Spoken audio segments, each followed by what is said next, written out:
Trenddən brendə gedən yol part 12. Salam, hər vaxtınız xeyir olsun dəyərli müştərilər. Sizlərlə bu günləri mərmər boyanı Samir Usta necə çəkir, onu çəkib sizinlə paylaşıram. Burada gördüyünüz kimi Samir Usta ağ rəngdə boyalayıb, sonra fırça ilə başlayıb mərmər tekstura verməyə və şkulpkalayır orada gördüyünüz kimi. Siz də öz evinizə MDF-dən akrilik boya ilə istənilən rəngdə, istənilən formada jurnalli masalar, səhifələr sifariş verib hazırlatdıra bilərsiniz. Burada isə gördüyünüz kimi Samir Usta artıq hazırlayıb mərmər qranit görüntüsünü.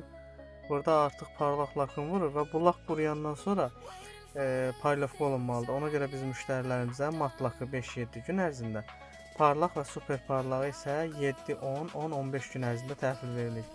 Çünki parlaq lak mat laka nisbətən daha gec müddət ərzində quruyur.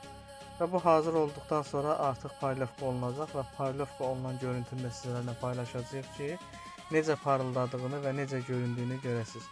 Və artıq burada gördüyünüz kimi, baxın bir dənə görüntüyə necə görsənir. Və burada Samir Usta artıq paylovka edir. Bu mərmərin hazır vəziyyətidir, hazır görüntüsüdür.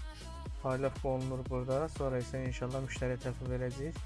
Sizə bu jurnalin müştəri təhvil vermə görüntüsünü yoxdur əlimizdə, onu göstərə bilməyəcəm. Başqa bunun eyni modelin, eyni mərmərin başqa bir görüntüsü var. Onu sizlərlə videonun sonunda paylaşacağım. Videonun sonuna qədər izləyib, bəyənib, öz fikirlərinizi, öz rəylərinizi bildirməyinizi xahiş edərdik. Hər birinizə təşəkkür edirəm, minnətdaram. Və burada gördüyünüz kimi bu isə eyni mərmərdir, eyni formada hazırlanıb, sadəcə başqa müştərinin malı olub.